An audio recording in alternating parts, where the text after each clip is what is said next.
This question comes from an anonymous internet thinker who asks, if you collected a single fart from all 8 billion people on Earth at the same time, would the methane energy be enough to launch a small rocket into low Earth orbit? The answer is, if we only collect it this one time, the result might leave you a bit deflated. First, let's set the experimental conditions. We need a target, so let's choose the Electron rocket. It's an excellent small launch vehicle capable of sending a payload of about 300 kilograms into low Earth orbit, with a total mass of about 13 tons. Our goal is to provide enough energy for this 13-ton behemoth. Next up is our fuel. An average person passes gas about 15 times a day, with each emission being about 100 milliliters.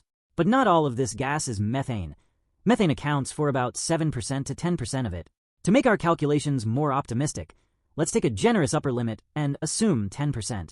Alright, 8 billion people across the globe at the same instant contribute one emission for science.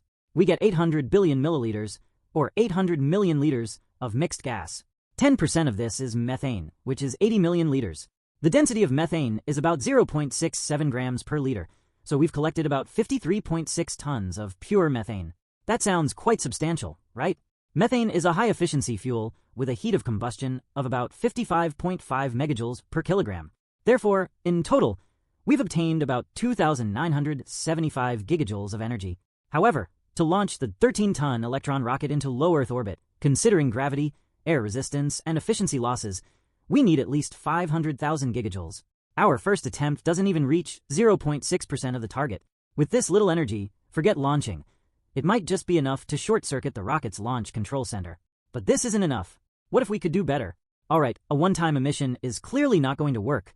Let's upgrade our goal from one time to one full day. With 15 emissions per person, our methane collection can be multiplied by 15, reaching about 804 tons. The energy subsequently leaps to 44,625 gigajoules.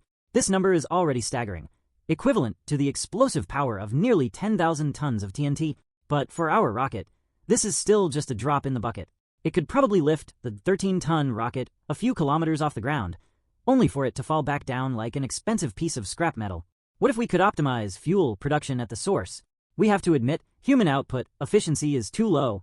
So, the next step, implement the Global Bean Fortified Diet Plan. We provide everyone on Earth with the ultimate gas-producing meal, consisting of beans, cruciferous vegetables, and high-fiber foods. Scientific research shows that such a diet can double both the volume of emissions and their methane content. Now, we are not only collecting a full day's worth, but a diet-optimized day's worth. This means our total methane production can easily exceed 3,000 tons per day, with a total energy of over 160,000 gigajoules. We're getting closer to our goal, 500,000 gigajoules.